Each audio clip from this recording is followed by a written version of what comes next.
기독교 신앙에서 가장 중요한 것이 예배라고 지난주에 말씀드렸습니다. 우리의 신앙의 시작이 예배입니다. 예배가 하나님을 만나는 곳이고 하나님과 함께하는 곳이고 하나님의 약속을 확인하는 곳이고 또 하나님의 약속이 이루어지는 곳이기 때문입니다.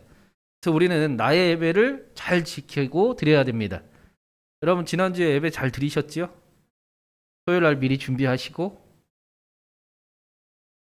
몸과 마음을 다 준비하시고 또 나를 대신해 하나님 앞에 드릴 예물도 준비하시고 그렇게 하나님과 함께하기를 꿈꾸면서 예배하는 저와 여러분 되기를 바랍니다.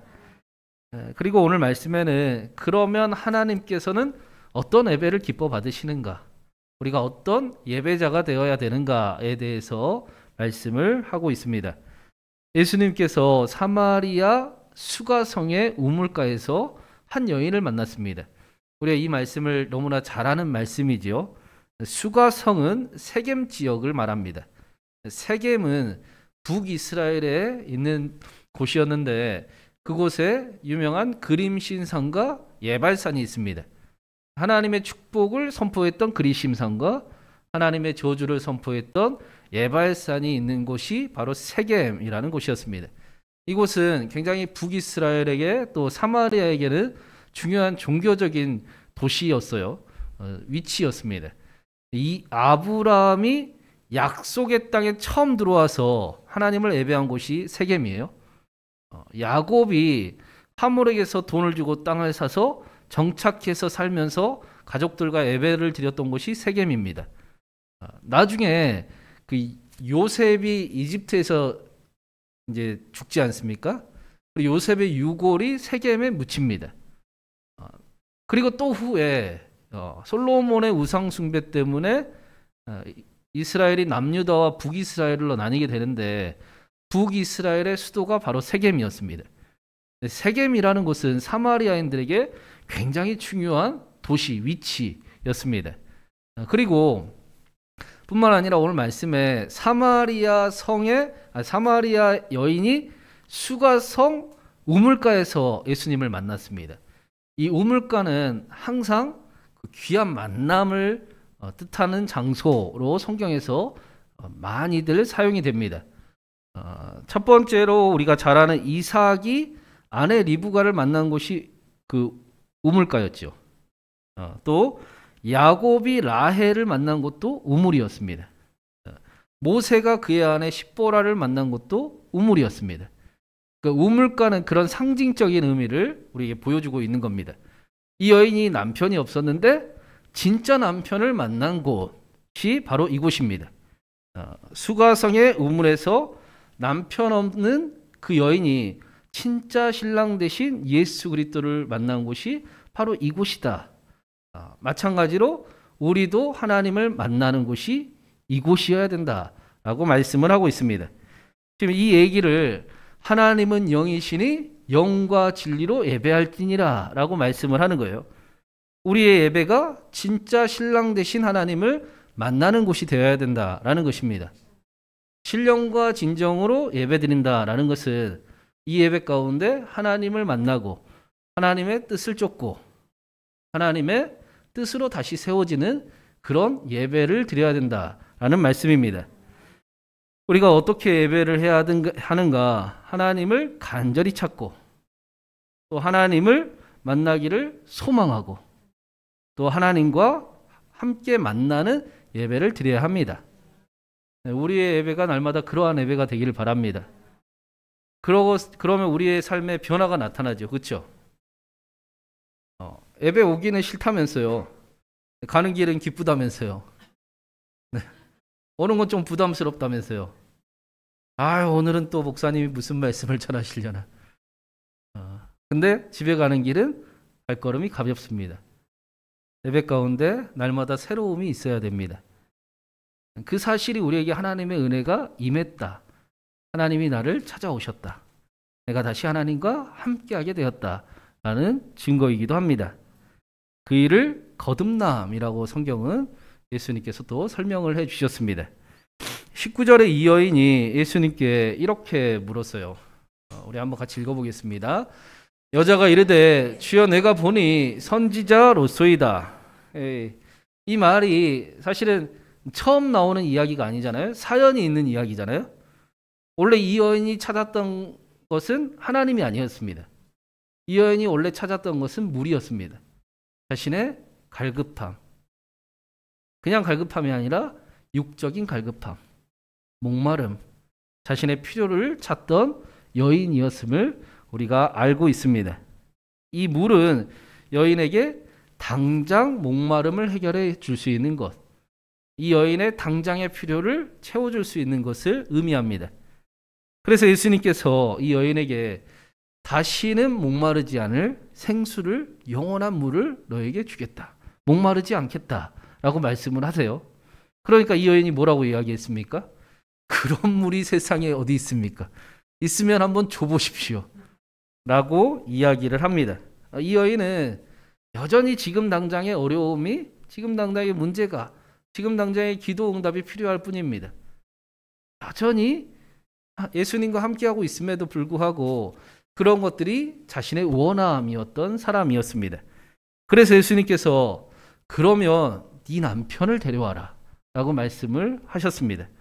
너에게 남편이 5이 있는데 지금 남편도 네 남편이 아니다 라고 말씀을 하셨어요. 갑자기 물에서 왜 남편 이야기가 나왔는가? 이 여인에게는 근본적인 문제가 남편이 없음 때문이었어요. 더 정확하게 이야기를 하면 남편만 잘 만나면 영원히 목마르지 않을 줄 알았습니다. 이 여인이 결혼을 5번이나 했습니다. 무려 5번을 하고 실패를 했습니다. 남편을 새로 만날 때마다 이 남자만 있으면 내 삶이 문제가 없을까요? 더 이상 목마를 일이 없을까요? 더 이상은 근심 걱정하지 않아도 될 거야 라는 헛된 소망을 가지고 있었습니다. 남편을 의지하는 인생이었습니다. 그래서 예수님께서 당장에 물을 구하면 문제가 해결될 거라고 착각하는 여인에게 지금 내가 구하고 있는 그 물은 아무리 구해도 너에게 도움이 안 되는 물이다. 내가 영원한 물을 주겠다. 네 인생이 비틀어지고 지금 흔들리고 있는 이유는 네가 아무런 도움도 힘도 안 되는 남편을 의지하고 있는 그 태도가 너의 삶을 무너뜨리고 있는 것이다 라고 말씀을 하시는 것입니다. 근데 오늘 말씀에 다행히도 이 사마리아 여인이 기분 나빠하지 않고 예수님 맞습니다 라고 이야기를 해요. 한 번도 아니고 5번을 똑같이 남자를 만나 실패를 하면서 이 남자만 있으면 구원을 받을 것 같았는데 예수님의 말씀을 들어보니 제가 헛된 것을 구하고 있었군요. 제가 헛된 것, 나를 도울 수 없는 것을 계속 찾고 있었군요. 라고 이야기를 합니다. 그래서 이 여인이 지금 남자도 내 남편은 아닙니다. 나를 도울 수 있는 존재가 아닙니다. 남편을 의지할 수도 없고 안 의지할 수도 없는 곤란함을 이야기를 합니다. 그리고는 예수님께 이렇게 이야기를 하는 거예요. 우리 20절도 한번 읽어보겠습니다. 우리 조상들은 이 산에서 예배하였는데 당신들의 말은 예배할 곳이 예루살렘에 있다 하더이다.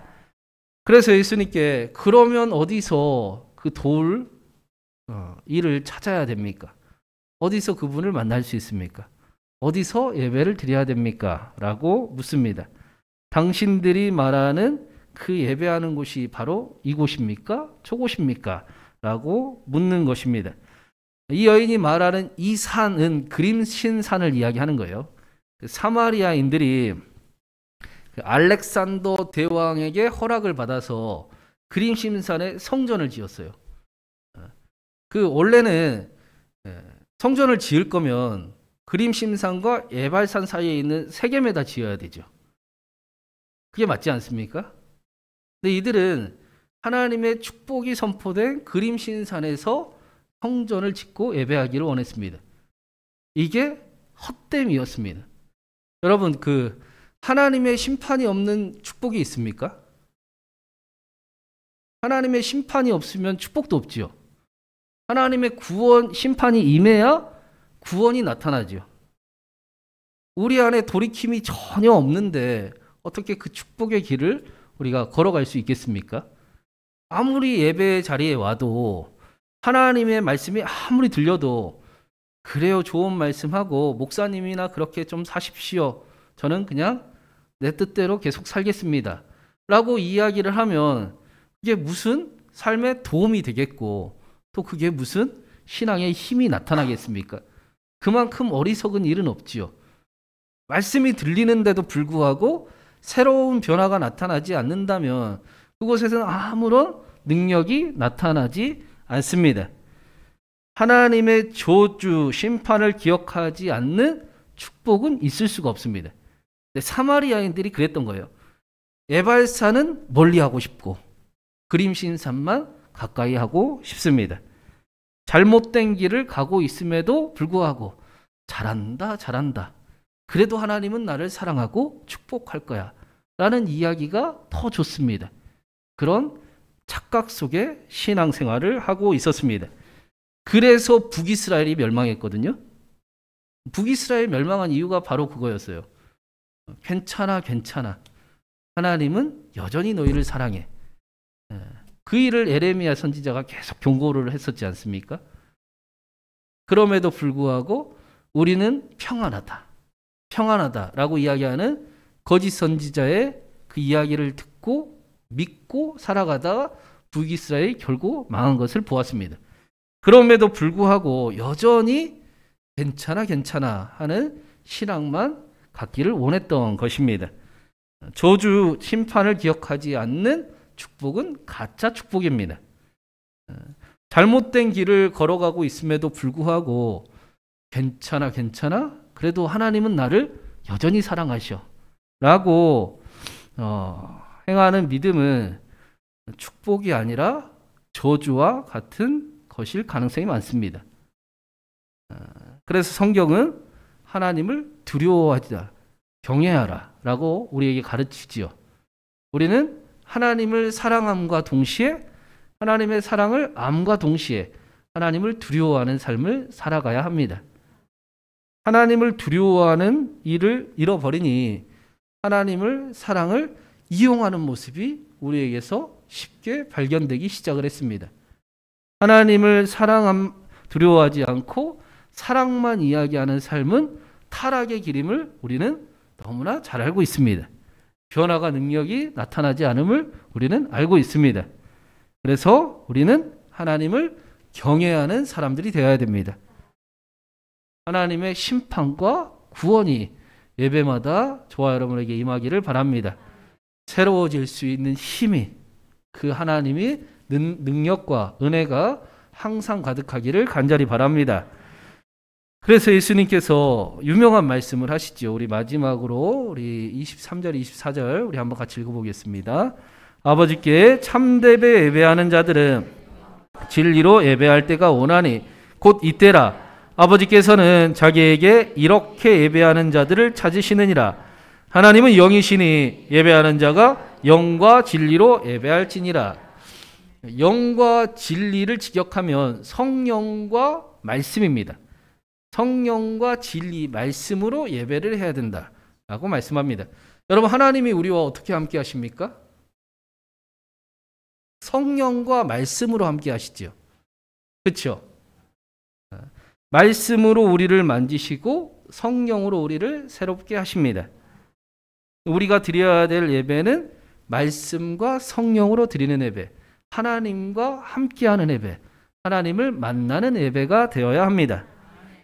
성령을 그리스도 영이라고 말씀을 합니다. 성경이. 성령께서는 우리에게 하나님의 사랑을 알려주시죠. 그렇죠? 예수 그리스도를 믿게 하시잖아요. 그게 하나님의 사랑을 아는 일이잖아요. 하나님을 사랑하는 사람들이 되게 하십니다. 그리고는 하나님이 사랑하니까 하나님의 말씀을 따라갈까요? 하나님의 말씀을 불편해할까요? 하나님의 말씀을 사랑하게 되지요. 말씀을 지키고 말씀을 따라가는 삶, 말씀과 함께하는 삶을 살아가게 하십니다. 그래서 말씀을 선택하고 따라가게 합니다.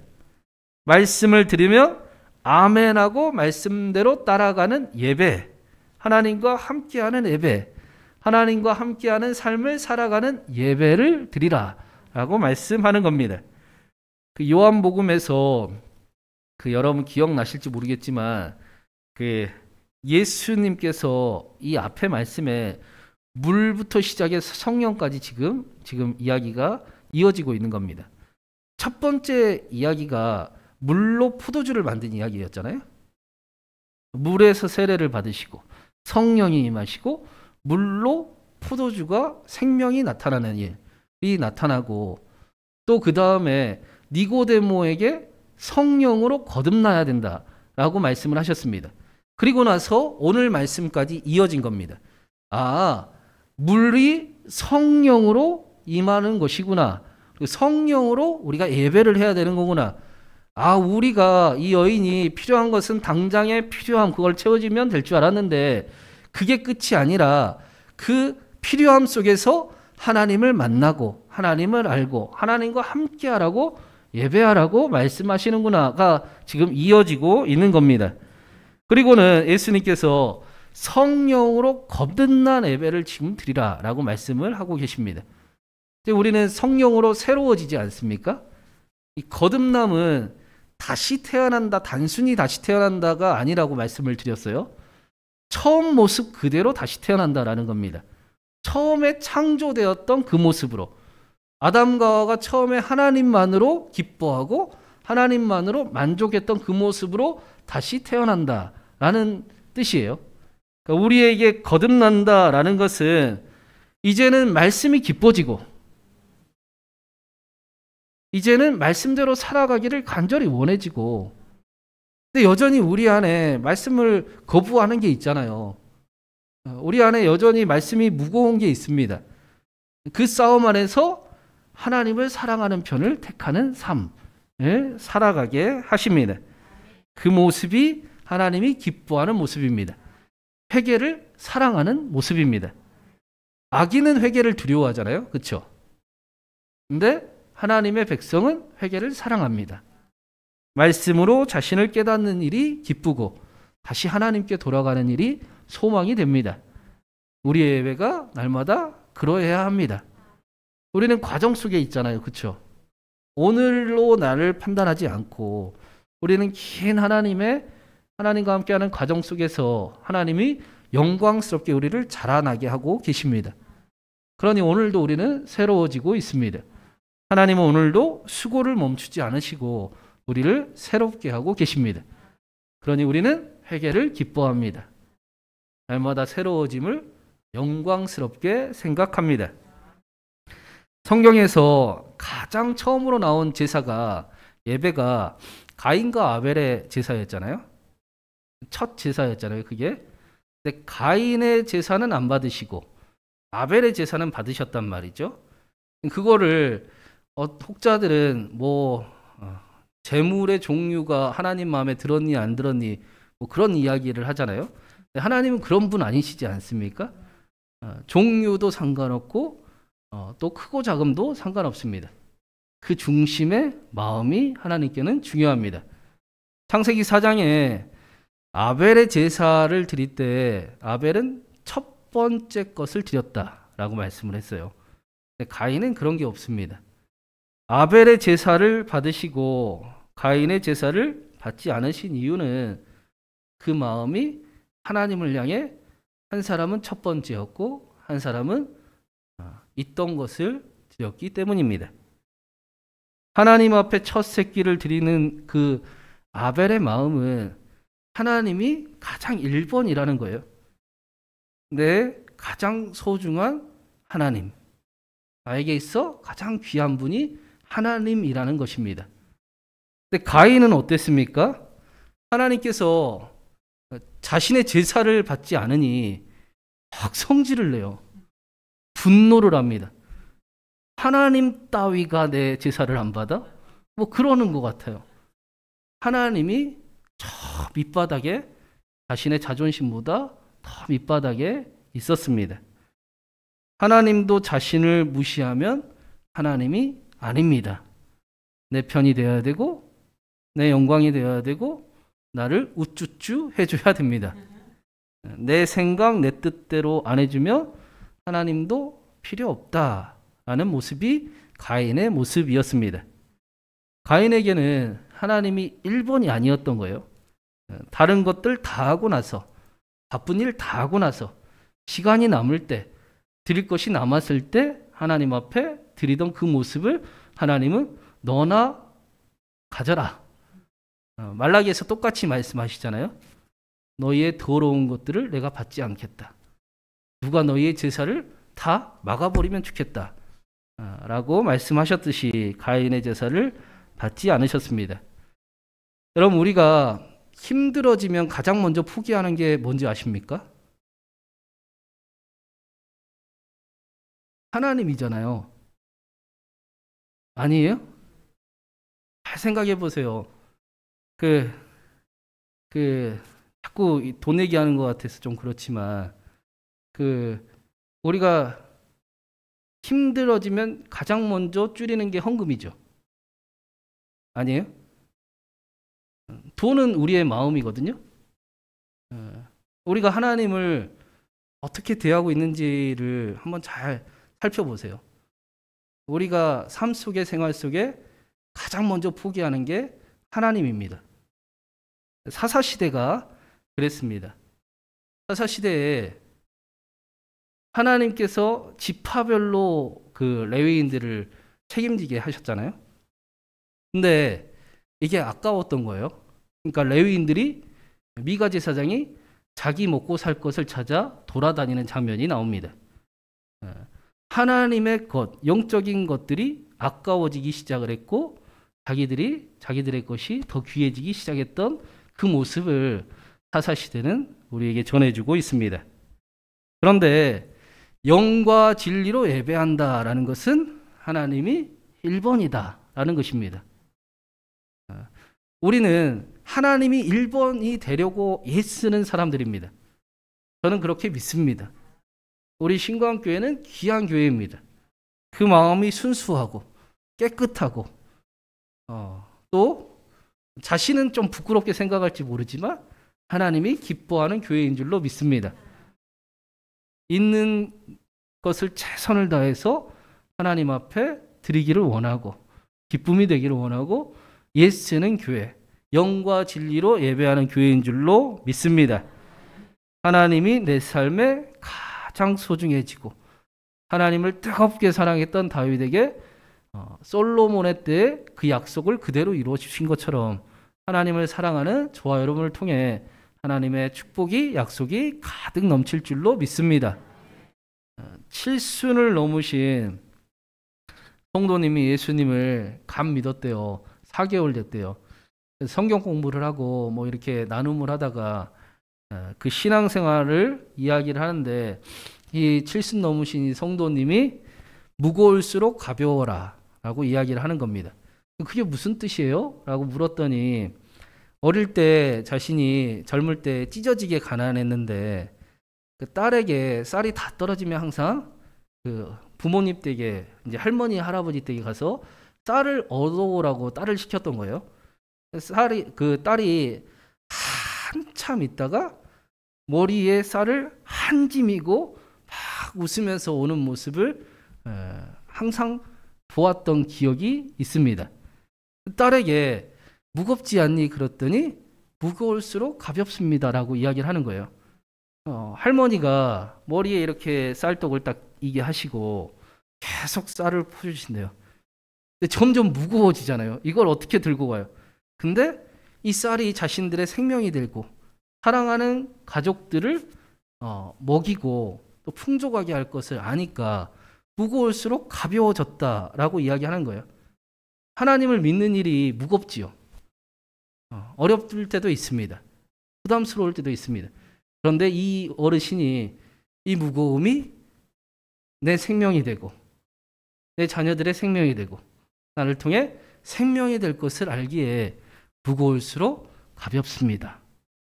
그렇게 고백을 하셨습니다. 사랑하는 여러분, 하나님께서 영과 진리로 예배하는 사람을 찾으십니다. 예배 때마다 하나님이 우리를 만나기를 원하십니다. 하나님과 날마다 함께하고 날마다 더 새로워지고 하나님의 기쁨이 되는 저와 여러분 되기를 바랍니다. 무겁기도 하지만 무거울수록 가볍습니다. 우리의 믿음을 통해 우리의 자녀들이 살 것이고 사랑하는 이들이 살아날 것이고 우리의 삶의 자리에 교회가 하나님의 축복으로 넘칠 것입니다. 하나님께서 우리를 그 일을 위해 택하셨습니다. 우리를 통해 구역을 살리시고 교회를 살리시고 우리의 가정을 살리시고 우리의 삶의 자리와 이 나라에 잃어버린 하나님의 나라 다시 회복하고 하나님의 영광을 하나님의 성교를 이루어 가시길 주님의 이름으로 축원합니다.